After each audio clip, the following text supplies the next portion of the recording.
जी, बिस्मिल्लाहिर्रहमानिर्रहीम। अस्सलाम वालेकुम students, my name is Mohammad Farhan Khan Abbasi and you all are watching exactive coaching centres online video session. आज हम पास पेपर में CSS 2002 का पास पेपर करेंगे प्रेसी इन कंपोजिशन में, जिसमें हम सबसे पहले प्रेसी करेंगे और उसके बाद कॉम्प्रिहेंशन का क्वेश्चन करेंगे। पास पेपर में नॉर्मली होता ये है कि जब हम पास पेपर को अटेम्प्ट करते हैं तो हमें दो बेनिफिट्स होते हैं। एक बेनिफिट ये होता है कि सबसे इंपॉर्टेंट प्रैक्टिस मटेरियल आपका पास पेपर ही होता है। दूसरा बेनिफिट ये होता है कि हमारे पास बहुत ज्यादा वोकैबुलरी का एक रिच कंटेंट आ जाता है, वर्ल्ड मीनिंग आ जाते हैं, सिनोनिम आ जाते हैं, और एक अच्छा लिटरेचर से हमारी वोकैबुलरी भी डेवलप होती है और प्रैक्टिस भी बेहतरीन तरीके से हो सकती है। तो चलते हैं अपनी स्लाइड्स की तरफ। मैं आपसे स्लाइड्स शेयर करता हूँ। जी, तो आज की जो हमारी आप देख रहे हैं आपके सामने है एग्जामिनेशन 2002 इंग्लिश प्रेसी एंड कंपोजिशन का ये पेपर है। और अगर आप देखें तो 2002 में इंग्लिश प्रेसी एंड कंपोजिशन का जो पेपर था उसमें हमारे पास 25 नंबर की यानी 25 मार्क्स की प्रेसी का क्वेश्चन हुआ करता था और 20 मार्क्स का हमारा कॉम्प्रिहेंशन का क्वेश्चन हो, तो ऑलमोस्ट 45 मार्क्स तो इन दो सवालों के थे। 2015 से ऑनवर्ड 20 नंबर का प्रेसी का क्वेश्चन है, 20 नंबर का कॉम्प्रिहेंशन का और 10 नंबर का ट्रांसलेशन का, जब से सिलेबस रिवाइज हुआ है। तो चलते हैं जी, प्रेसी का फॉर्मेट चूंकि मैं आपसे ऑलरेडी शेयर कर चुका हूं तो थोड़ा सा फॉर्मेट को भी देख लेते हैं। प्रेसी का फॉर्मेट ये होता है कि जब आप प्रेसी का क्वेश्चन अटेम्प्ट करते हैं तो आप रफ ड्राफ्ट नंबर 1 बनाते हैं, जिसमें आपकी जो पहली हेडिंग होती है वो सूटेबल टाइटल्स की होती है, और जो आपकी हेडिंग नंबर बी है इट इज की सेंटेंसेस। तो इससे आपका जो पहला ड्राफ्ट है, जिस तरह के मैं नॉर्मली तमाम स्टूडेंट से कहता हूं कि जब आपका एक दफा पहला ड्राफ्ट बन जाता है तो it is very much clear कि अब आपकी प्रेसी बिल्कुल ठीक हो रही है। उसकी वजह यह है कि आपने बहुत से टाइटल एक्सट्रैक्ट कर लिए होते हैं और दूसरी तरफ आप सेंटेंस टू सेंटेंस की सेंटेंसेस अपने ही वर्ड में रिप्रोड्यूस भी कर देते हैं। तो आते हैं जी क्वेश्चन की तरफ। और सबसे पहले गुर नंबर 1 यानी जो हमारा पहला ट्रिक है या पहली टेक्निक है प्रेसी को सॉल्व करने की। मैं अक्सर स्टूडेंट से कहता हूं कि अगर प्रेसी का जो पैसेज है वो लंबा है या एक से ज्यादा पैसेजेस हैं, कंटेंट ज्यादा है, 500, 550, 600 वर्ड, 700 वर्ड्स का पैसेज है या मोर देन वन पैसेज है, तो आपने पहले 3 सेंटेंसेस कंप्लीट पढ़ने हैं और उसका एक जहन में जो भी टाइटल आता है उसको लिखना है। अगर प्रेसी का जो आपके सामने आ रहा है पैसेज वो छोटा है, ज्यादा वर्डिंग नहीं है, 2 सेंटेंसेस पढ़ना ही बहुत है। इससे हम टाइटल एक्सट्रैक्ट करते हैं और मैं अक्सर आपको बताता हूँ it is header footer rule. आप हेडर में से कुछ टाइटल लेते हैं, फुटर में से लेते हैं, क्योंकि बॉडी ऑफ द पैसेज में नॉर्मली एग्जाम्पल्स होती हैं, कोई इवेंट डिस्कस किया होता है, कोई ना कोई इनडायरेक्ट रेफरेंस एग्जामिनर देता है लेंथ ऑफ द पैसेज बढ़ाने के लिए। और अक्सर स्टूडेंट कंफ्यूज होते हैं कि क्या टाइटल प्रेसी में से इधर से भी है और एक प्रेसी में एक से ज्यादा टाइटल्स होते हैं। तो ऑब्वियस सी बात है, किसी भी प्रेसी के पैसेज में एक ही मेन थीम और एक ही मेन आइडिया पे बात की जाती है। वही आपको टॉपिक सेंटेंस में भी मिलता है हेडर में से, और वही आपको कंक्लूडिंग रिमार्क्स में से भी मिलता है। और जो मिडिल पोर्शन होता है किसी भी पैसेज का, उसमें उसकी एक्सप्लेनेशन से आप जज कर लेते हैं कि थीम एक ही है। और हम जितने भी टाइटल निकालते हैं उसमें थीम एक होता है, वर्डिंग चेंज हो सकती है। तो रूल नंबर 1 के अकॉर्डिंगली हम शुरू के सेंटेंसेस को पढ़ते हैं, और मैं चूंकि आपसे पहले ये डिस्कस कर चुका हूं कि कोई भी सेंटेंस वहां पर खत्म होता है जहां पर फुल स्टॉप हो। तो जी हमारे पास यहाँ पर ये आ रहा है जी, यहाँ तक ही आपका पहला सेंटेंस खत्म हो रहा है।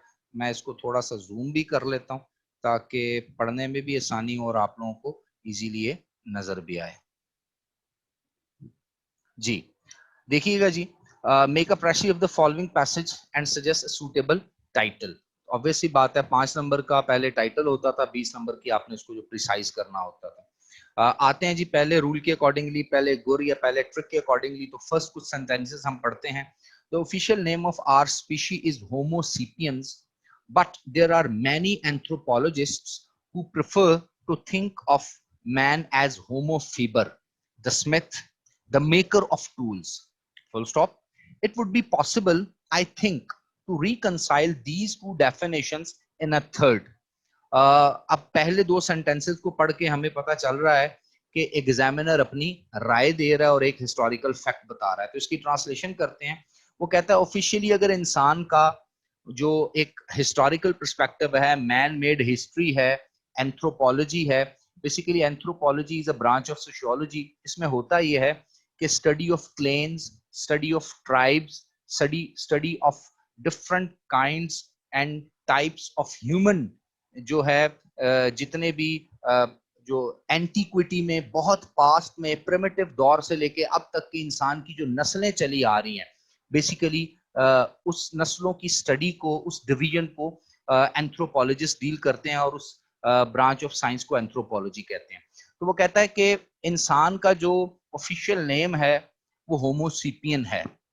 ऑब्वियसली बात है, ये एक स्पीशी है जानवरों की जिसमें से इंसान आया है और ये बेहतरीन जानवरों में से एक जानवर माना जाता था जो अपने ब्रेन को और अपनी मेंटल एबिलिटीज को यूज करके ग्रो करता करता आज की सिविलाइज्ड वर्ल्ड में बाकी के तमाम नबातात, हैवानात, हशरात पे कंट्रोल कर चुका है और डोमिनेंट हो चुका है। तो हिस्ट्री कुछ इस तरह से इंसान के बारे में बताती है। एक अलग पर्सपेक्टिव है वो रिलीजन का है, लेकिन यहाँ पर जो बात की गई है हम उस पर फोकस करेंगे।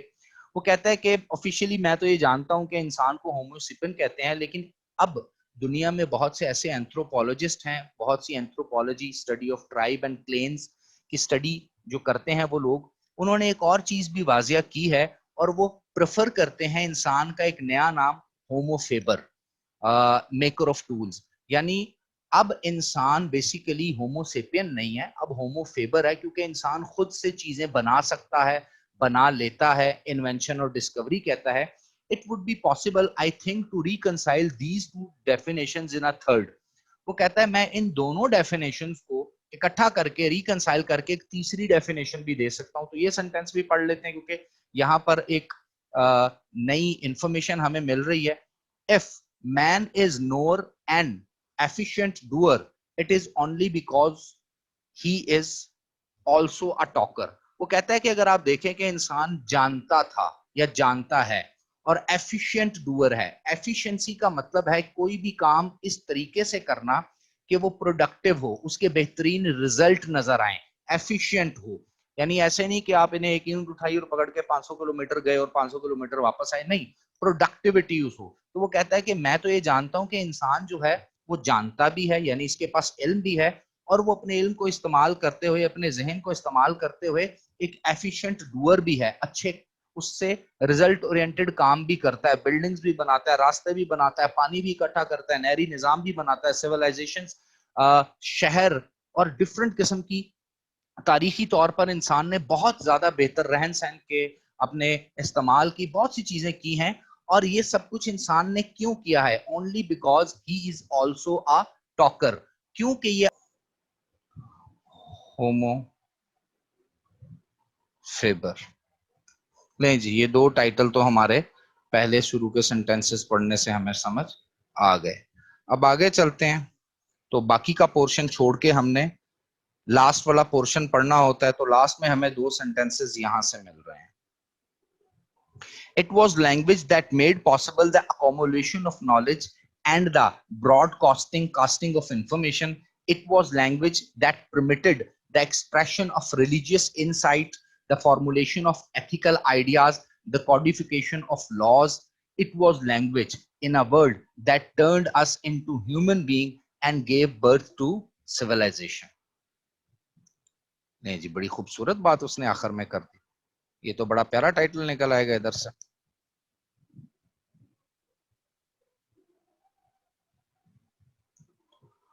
Role of language in the evolution of man। कितना खूबसूरत बात होगी, role of language in the evolution of man.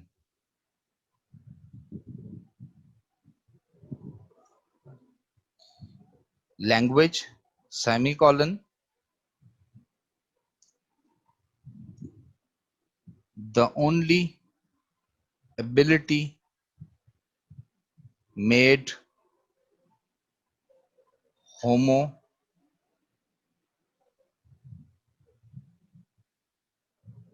sapien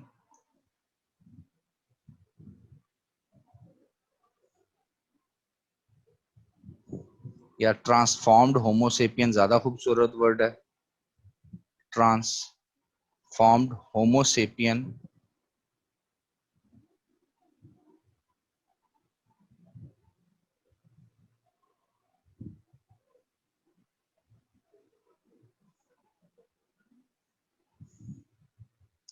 to civilised, इधर इसने बड़ा खूबसूरत सा वर्ड यूज किया है एक, कि आज का इंसान जो है human being, turned us into a human being, civilised human being. लें जी, कितने खूबसूरत हमने 4 टाइटल निकाले। अब गौर से देखें, इन चारों टाइटल्स में थीम एक ही है, थीम चेंज नहीं हुआ। History of man from homo sapien to homo faber, ठीक है, इंसान होमोसेपियन से होमो फेबर बना। एवोल्यूशन ऑफ मैन, सेमीकॉलन, अगर आप गौर से देखें तो उसके बाद वो कहता है homo sapiens to homo faber. Role of language in the evolution of man, ये बड़ा एक समझ लें प्रिसाइज सा और बड़ा आइकॉनिक सा हमारा एक टाइटल निकला है। Language the only ability transformed homo sapiens to civilised human being, ये भी एक बड़ा खूबसूरत सी बात उसने यहाँ पर एक्सट्रैक्ट हमने की, कि जबान एक इंपॉर्टेंट रोल अदा किया है इसने, जिसने हमें इसको किया है। Role of language in the evolution of man, या language the only ability transformed Homo sapiens to civilised human being. अब जरा बाकी का पोर्शन पढ़ते हैं जी, जहां पर एग्जांपल्स और बाकी चीजें वो इस्तेमाल करता है इसमें, तो वो हमारी होगी यहां पर। क्योंकि एफिशिएंटली अगर इंसान करता है सब कुछ, तो ये सिर्फ और सिर्फ इस वजह से है कि इंसान एक बेहतरीन टॉकर या किसी बात को करने वाला है, इसके पास लैंग्वेज है। In order to be faber and sapiens, Homo must first be loquent and loquacious one. वो कहता है किसी भी इंसान को फेबर बनना है या सेपियन बनना है, डूअर बनना है, किसी काम को करने वाला बनना है, बाकी जानवरों से बेहतर होना है, तो इसके पास एक बेहतरीन एबिलिटी होनी चाहिए, इंसान को लोक्वेंट होना चाहिए, और लोक्यूशियसनेस जो है यानी टॉकेटिव होना चाहिए, बात करना आना चाहिए, इसके पास अल्फाज होने चाहिए, कम्युनिकेशन होनी चाहिए, ये बड़ी इंपॉर्टेंट है। Without language we should merely be hairless chimpanzees. तो वो कहता है हम बस बगैर बालों के एक चिंपैंजी होते, क्योंकि आपने देखा है चिंपैंजी की बॉडी पे ज्यादा बाल होते हैं और इंसान से मिलती जुलती उसकी फिजिक भी होती है और कुछ हद तक उसकी हरकतें भी होती हैं, उसकी एबिलिटीज भी होती हैं। तो उसके जिस्म पे ज्यादा बाल है, इंसान के जिस्म पे बस बाल कम है। तो यहाँ पर एक स्टायर किया है, एक तंज किया है राइटर ने, क्योंकि अगर हम जबान इस्तेमाल ना कर सकते, जबान को यूज ना कर सकते, कम्युनिकेशन ना कर सकते, तो हमारी और चिंपैंजी में कोई खास फर्क नहीं होना चाहिए, क्योंकि दिमाग उसके पास भी होता है। Indeed we should be something much worse. तो जिस हालत में इस वक्त हम हैं, जितने ज्यादा सिविलाइज्ड हो चुके हैं, मशीन्स बना चुके हैं, बिल्डिंग्स बना चुके हैं, कम्युनिकेट कर चुके हैं, रेल नेटवर्क्स बना चुके हैं, हमारा एयर ट्रैवल हम करते हैं, बेहतरीन यूनिवर्सिटीज बना चुके हैं, रिलीजन को जानते हैं, सोसाइटी को जानते हैं, पॉलिटिक्स को जानते हैं, अपनी बात कम्युनिकेट कर सकते हैं, पिछली नस्ल का नॉलेज अगली नस्ल में ट्रांसफर कर सकते हैं। तो ये तो हम ना होते, तो जिस हालत में इस वक्त हम खड़े हैं, हमें जितनी मर्जी अच्छे डूअर हम हो जाते, जितने मर्जी अच्छे होमो फेबर हो जाते, बट जो ये कमाल हमने हासिल किया है, जो ये एपेक्स हासिल की है, जिस मुकाम पे इंसानियत आज पहुंच चुकी है तरक्की के जिस मुकाम पे, उसमें जबान, कम्युनिकेशन, वर्ड्स, एक्सप्रेशन, ये बड़े इंपॉर्टेंट है। विदाउट लैंग्वेज, आगे कहता है possessed of a high IQ but no language. वो कहता है अगर हम पोजेसर होते, हमारे पास मौजूद होता high intelligent quotient level, but language ना होती, we should be like the Yahoos of Gulliver's Travels. Gulliver's Travels एक डिटेल्ड सीरीज है, छोटे बच्चों को 5वीं 6वीं 7वीं 8वीं ओ लेवल्स तक की एक बुक लगती है और बच्चे पढ़ते हैं, और इसमें बहुत सी ऐसी कौमों और ऐसे लोगों का जिक्र किया हुआ है जो बड़े आईक्यू लेवल जिनका बड़ा अच्छा था, जंगलों में रहते थे, लेकिन उनके पास कम्युनिकेशन के लिए कोई प्रॉपर वर्डिंग नहीं थी, इशारों में चलते थे। Creatures too clever to be guided by instinct. इस तरह के क्रिएचर होते कि हम क्लेवर तो बहुत ज्यादा होते, लेकिन हमें हमारी जिबिल्लत, हमारी अकल, हमारी चीजें वो हमें चलाती, यानी हम अपनी इंस्टिंक्ट से चलते। इस तरह मछली की इंस्टिंक्ट में तैरना है, परिंदों की इंस्टिंक्ट में उड़ना है, इनसे तो हम बहुत बेहतर होते क्योंकि हमारा बेहतरीन आईक्यू लेवल होता। लेकिन आज जैसी तरक्की और कमाल हमने हासिल ना किया होता अगर हमारे पास टूल ऑफ कम्युनिकेशन लैंग्वेज ना होता। Too self centred to live in a state of animal grace. इतने ज्यादा सेल्फ सेंटर्ड होते, जाहिर है जब हम बोल के कुछ आगे बता ही नहीं सकते तो अपनी जात के अंदर ही रहते, अपने काम करते रहते और एनिमल ग्रेस में रहते, एनिमल्स में बेहतर होते, and therefore condemned forever, frustrated and malignant between contented apehood and aspiring humanity. तो सारी जिंदगी अपने आप को बुरा कहते रहते या बुरा कहा जाता हमें, फ्रस्ट्रेटेड रहते, मैलिग्नेंट, एक मैलिग्नेंट कहते हैं एक ऐसी बीमारी जो आपके जिस्म में आ जाए या ऐसा जख्म आपको लग जाए जो इंतहाई गंदा हो, जिससे स्मेल आती हो और जिसके भरने के या बेहतर होने के चांसेस ना हो, उसको मैलिग्नेंट टिश्यू, इस तरह की मैलिग्नेंट डिजीजेस भी होती हैं। तो हम इंतहाई फ्रस्ट्रेटेड और मैलिग्नेंट होते और between contented apehood and aspiring humanity, तो एक बेहतर आगे जाती हुई इंसानियत और एक बंदराना जिंदगी जो कि एप्स की जिंदगी होती है, उसके दरमियान कहीं फंसे रहते, यानी एप्स या चैंपैंजीज से बेहतर होते और एस्पायरिंग ह्यूमन जो आज हम हैं इससे हम कमतर उस बीच के रास्ते में कहीं फंसे होते। It was language that made possible the accumulation of knowledge and the broadcasting of information। तो आज इंसान से इंसान के पास जो इल्म ट्रांसफर हुआ, जो बाकी तमाम चीजें गई, उसमें सबसे इंपॉर्टेंट चीज लैंग्वेज है। और आपको पता होगा आज से को 5000 साल पहले इंसान ने कॉनी फ्लावर के नाम से एक लैंग्वेज सीखी थी, वो इशारों की जबान थी, उसमें इंसान शेप्स बनाता था, उसके बाद एक प्रॉपर लैंग्वेज है। तो इसको पढ़ के हमारे जहन में क्या आता है?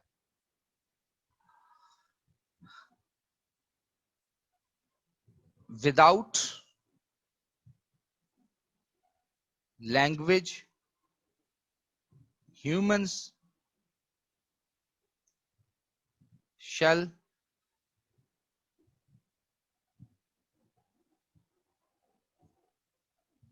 never, बल्कि कुड कर सकते हैं इधर, humans या मैन, इंसान आदमी का भी जिक्र हो सकता है, हम उसको अल्टरनेट वर्ड दे सकते हैं, मैन कुड नेवर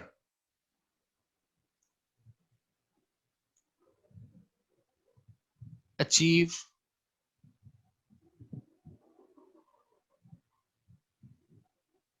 डिग्निटी,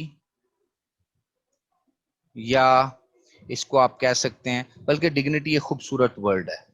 तो विदाउट लैंग्वेज इंसान कभी भी डिग्निटी अचीव ना कर सकता। तो अगर आप गौर से देखें तो आपके इस पैसेज में, छोटा सा पैसेज है और एक ही मेन थीम है, और वो मेन थीम क्या है कि लैंग्वेज की इंपॉर्टेंस के ऊपर उसने बात की हुई है। ये तो हमने कर लिया जी अपना part 1 of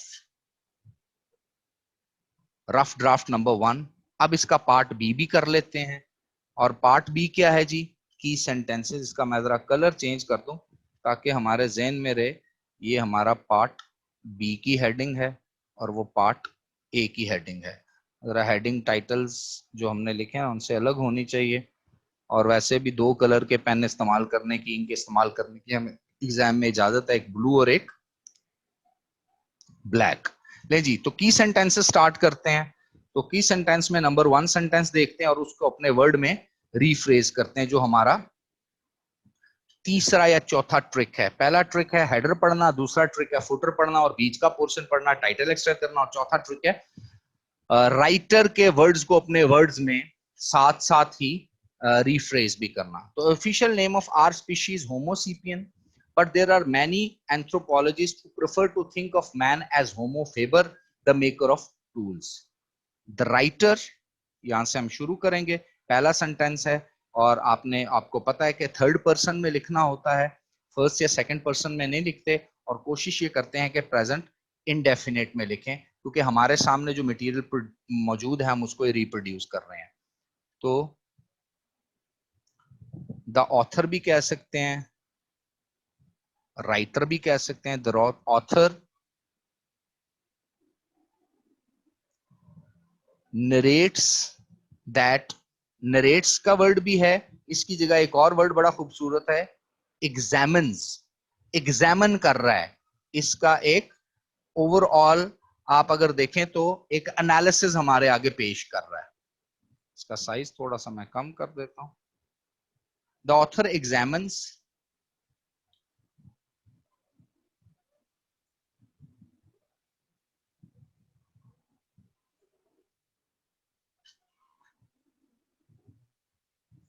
that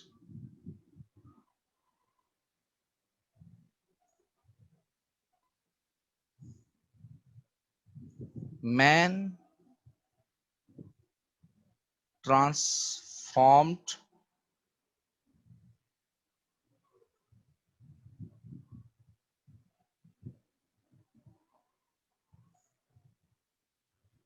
from Homo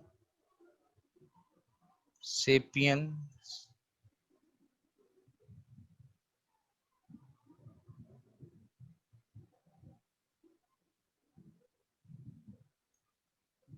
to Homo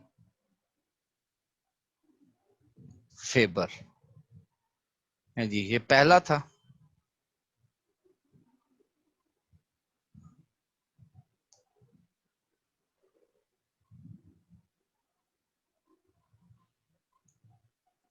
दूसरा सेंटेंस देखते हैं जी। दूसरे सेंटेंस में वो हमें क्या कह रहा है? Official name of Homo sapien, but the real anthropologist who prefer to think of man as Homo. तो ये ट्रांसफॉर्म भी हुआ। It would be possibly possible, I think, it would be possible, I think, to reconcile these two definitions in a third.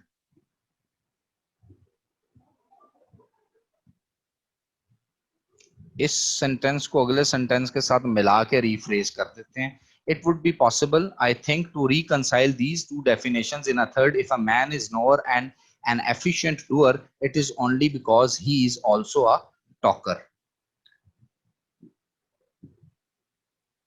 तो हमने पहले लिख दिया, the writer narrates, examines that man transformed from Homo sapien to Homo faber. However, comma, due to, however, having the ability of talk, one can say that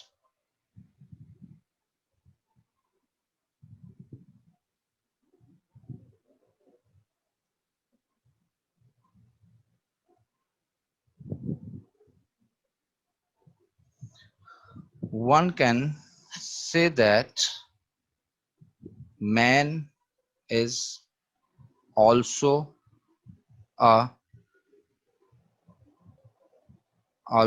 an efficient doer.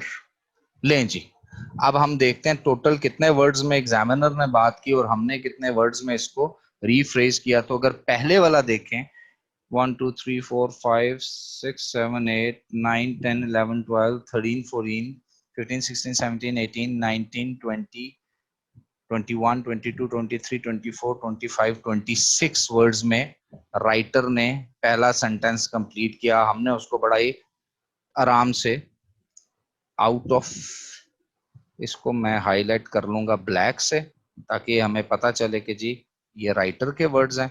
और हमने कितने words में किया जी, ये भी count कर लेते हैं। 1 2 3 4 5 6 7 8 9 10। जब हाइफन बीच में आ जाता है तो वो एक वर्ड काउंट होता है। तो हमने जी यही बात जो एग्जामिनर ने इतनी डिटेल में हमें बताने की कोशिश की, उसको बड़ा इजीली हमने कर दिया 10 वर्ड्स में। गौर से देखिए, द ऑथर नरेट्स या examines that man transformed from homo sapien to homo faber. तो पहले सेंटेंस में तो एग्जामिनर ही अपनी बात करके ये एक्सप्लेन कर रहा है या नरेट कर रहा है या एग्जामिन कर रहा है कि इंसान पहले होमो सेपियन था और होमो फेबर बना। बेशक अकॉर्डिंग टू एंथ्रोपोलॉजिस्ट बना या कुछ भी बना, ये उसकी एग्जामिनेशन है। दूसरा और तीसरा सेंटेंस देखते हैं जी, उसके भी वर्ड काउंट कर लेते हैं, उसने कितने वर्ड में किया और हमने कितने वर्ड में किया। इट वुड बी से आगे स्टार्ट होगा। यस, इट वुड बी से 1 2 3 4 5 6 7 8 9 10 11 12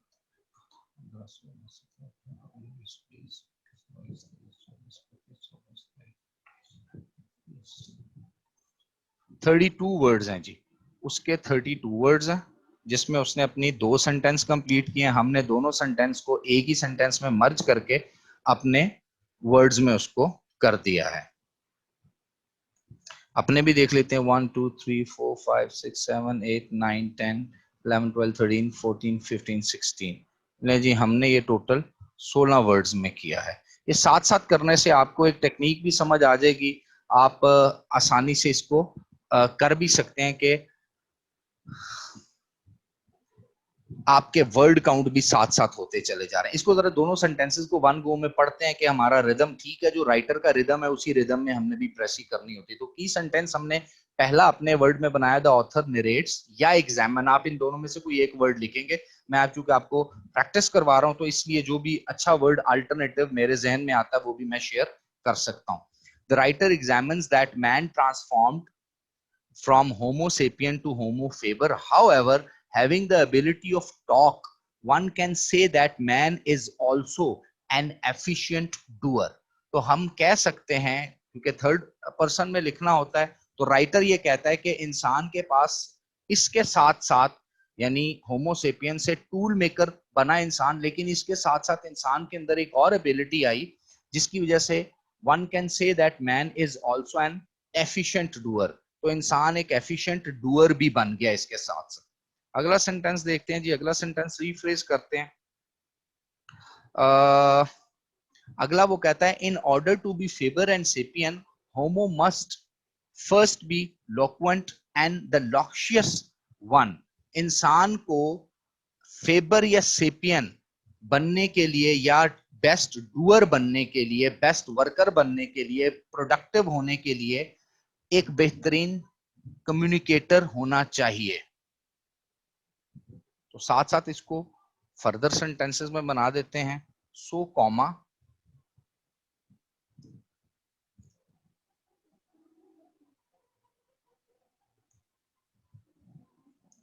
man shall be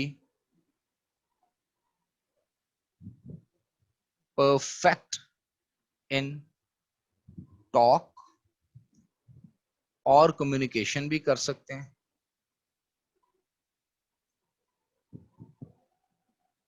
to become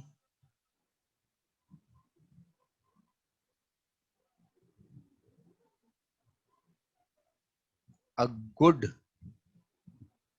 maker. क्योंकि फेबर का मतलब कोई चीज बनाने वाला है, कोई चीज प्रोड्यूस करने वाला है। देखते हैं जी यहाँ पर एग्जामिनर के टोटल वर्ड कितने हैं, और ये वर्ड्स ऊपर नीचे भी हो सकते हैं, इसकी कोई ऐसी बात नहीं, क्योंकि आपने एक रिदम में लिखना होता है। In order to be faber and sapien Homo must first be loquent and the loquaciousness one. 1 2 3 4 5 6 7 8 9 1 2 3 4 5 6 7 8 9 10 11 12 13 14 and 15। ले जी, सेंटेंस नंबर 4 उसने 15 वर्ड्स में कहा है जी। तो ये 15 वर्ड हमने चूंकि दो सेंटेंसेस को पीछे मर्ज भी किया हुआ, तो हमारा ये सेंटेंस नंबर 3 बन रहा है। लेकिन रिदम हमारा वही है जो एग्जामिनर का है। 1 2 3 4 5 6 7 8 9 10 11 12 13 14। हमारा जी 14 वर्ड में आया है। ये कोई ऐसी बात नहीं, हम जब नेक्स्ट अपना बनाएंगे ना, इसका क्या कहते हैं, ड्राफ्ट बनाएंगे, तो कुछ सेंटेंसेस जो लेंथी हो जाते हैं उसको हम पिछले सेंटेंस के साथ मर्ज करके और प्रिसाइज भी कर सकते हैं। तो वन गो में जाके देखते हैं जी, अभी तक का हमने जो 3 सेंटेंसेस बनाए हैं as per the rhythm of प्रेसी या rhythm of the given passage, author के अकॉर्डिंगली जो बात उसने पहले की हम पहले रीफ्रेज कर रहे हैं, बाद में करने वाली बाद में कर रहे हैं, और क्या प्रिसाइज वे में कर रहे हैं। तो गौर से देखिएगा, द ऑथर नरेट्स या examines that man transformed from homo sapien to homo faber. Man had भी कर सकते हैं, हैड बीन भी कर सकते हैं, ट्रांसफॉर्म्ड चूंकि ईडी थर्ड फॉर्म हम लगा रहे हैं, हुआ था, क्योंकि आज तो नहीं हुआ ना, पहले से हुआ पड़ा है और उसके बाद आज तक चलता है। तो author examines that man had transformed from homo sapien to homo faber. However, having the ability of talk, one can say that man is also an efficient doer. So man shall be perfect in talk or communication to become a good maker. तो इंसान को सबसे पहले must be या shall be या should be, तो man should be perfect होना चाहिए, ये भी कर सकते हैं, SHOULD, should be. So man should be perfect in talk or communication to become a good maker. तो इधर talk की जगह आप कम्युनिकेशन भी लगा सकते हैं, सिंपल एक वर्ड भी यूज कर सकते हैं, आपका वर्ड भी कम होने के फिर यहाँ पर चांसेस हो जाते हैं, तो ये आपके 13 वर्ड बन सकते हैं। उसकी वजह ये है कि अगर आप ऊपर आके देखें तो इसका सिनोनिम आपको क्या मिलता है, लॉक्शियस वन। लॉक्शियस वन का लफ्जी मतलब होता है टॉकेटिव, कम्युनिकेटिव, एक अपनी बात दूसरे तक पहुंचाने वाला। But this kind of communication is verbal communication, by words जो कम्युनिकेशन आपने करनी है, इसको हम कहते हैं। ठीक हो गया जी। तो ये जिस तरह हमने आज अपने ये पहले 2 ड्राफ्ट सॉल्व करने की कोशिश की, आप लोगों ने फर्दर भी ऐसे ही करना है। चाहे तो आप किसी और पास्ट पेपर को सॉल्व कर सकते हैं, चाहे तो आप जो रिमेनिंग पोर्शन है, बाकी को जो 3-4 सेंटेंस रह गए हैं उसको रीफ्रेज करें। At the end of the draft number 1 क्या होगा, आपके पास एक स्केच आ जाएगा की सेंटेंसेस का। जिस तरह आपके पास एक स्केच आया सूटेबल टाइटल्स का, इनमें से कोई एक टाइटल भी आप फाइनल प्रेसी के ड्राफ्ट पे लिख सकते हैं, या इन 5 के 5 टाइटल्स को दोबारा पढ़ के कोई नया और प्रिसाइज सा छोटा सा टू द पॉइंट टाइटल और कोई जहन में आता है तो वो आप एक टाइटल अपने फाइनल ड्राफ्ट में लिख सकते हो। कि फाइनल ड्राफ्ट में एक ही टाइटल होता है, ये तो हम रफ ड्राफ्ट कर रहे हैं। और फिर आपके पास यहां पर आ जाते हैं word to word, sentence to sentence, आपने जो की सेंटेंस एक्सट्रैक्ट किए या खुद से रीफ्रेज किए। याद रखिएगा जब आप ड्राफ्ट नंबर 1 कर रहे हैं तो ये बेसिकली एक ऐसी एक्टिविटी है जिसको लाइव परफॉर्मेंस कहते हैं, वन गो में आप कर रहे होते हैं। तो इस जगह पे आपके पास जो बेहतरीन पॉइंट्स या बेहतरीन प्रिसाइज्ड सिनोनिम्स भी आ सकते हैं, वर्ड्स भी आ सकते हैं, उसको आप कोशिश करें लिखें। ब्रैकेट फॉरवर्ड स्लैश डाल के या ओवर एंड लिख के या ब्रैकेट में आप उनको लिखते जाएं। जब हम अगले ड्राफ्ट में जाते हैं, ड्राफ्ट नंबर 2 जब हम प्रेसी का बनाते हैं, तो फिर हमें इसी पे काम करना होता है। कुछ वर्ड ज्यादा हो गए हैं, बाज का वर्ड बहुत कम हो गए हैं, 1/3 से भी कम हो गया, या कुछ ऐसे वर्ड हैं जो हमने एक्स्ट्रा लिख दिए हैं, कोई ऐसी चीज है जो राइटर ने एक से ज्यादा दफा एक्सप्लेन की है, बार बार आ रही है, तो उसको एक सेंटेंस में ही आपने करना है, 2 या 3 सेंटेंस को एक सेंटेंस में मर्ज भी कर सकते हैं आप। तो ये फर्दर फिर हम इसको करके टू द पॉइंट एक प्रॉपर सा अल्टरेशन के बाद एक पैसेज तैयार कर लेते हैं रफ ड्राफ्ट नंबर 2 में। और rough draft number 3 is finally the कॉपिंग। आपने जो बेहतरीन टाइटल निकाले हैं उनमें से टाइटल उठा के आपने आखिरी ड्राफ्ट में लिखना है। आपका लास्ट ड्राफ्ट की हेडिंग जो होती है वो फाइनल ड्राफ्ट की हेडिंग होती है। ब्रैकेट में आप लिख सकते हैं नीट वर्क, और नीचे आप देते हैं टाइटल, और जो भी सूटेबल टाइटल आपको अपने टाइटल्स में से बेहतर लगता है वो आप लिखते हैं, और उसके नीचे आप पैसेज लिख देते हैं, और आखिर में लिखते हैं प्रेसी इज इक्वल टू टोटल जो आपके वर्ड्स हैं प्रेसी के डिवाइडेड बाय टोटल वर्ड्स लें जी, उसके अकॉर्डिंगली आपका 1/3 हो जाता है। आज के लिए इतना ही, इंशाल्लाह wish you best of luck. तो मैं होप करूंगा कि आप इसके अकॉर्डिंगली अपनी जितनी भी असाइनमेंट्स हैं वो सबमिट करवाएंगे। ईमेल मैं यहाँ पे दोबारा मेंशन कर देता हूँ, वैसे तो स्टूडेंट्स को पता है। इसी ये जी सारा का सारा स्मॉल में ही होता है, acc.farhan.css@gmail.com। इस पे आप ईमेल कर सकते हैं। Wish you best of luck, thank you very much. इंशाल्लाह जब कॉम्प्रिहेंशन के भी क्लास स्टार्ट करते हैं फिर हम वो वाला सेशन भी स्टार्ट करेंगे। Wish you best of luck, अल्लाह हाफिज़ नासिर।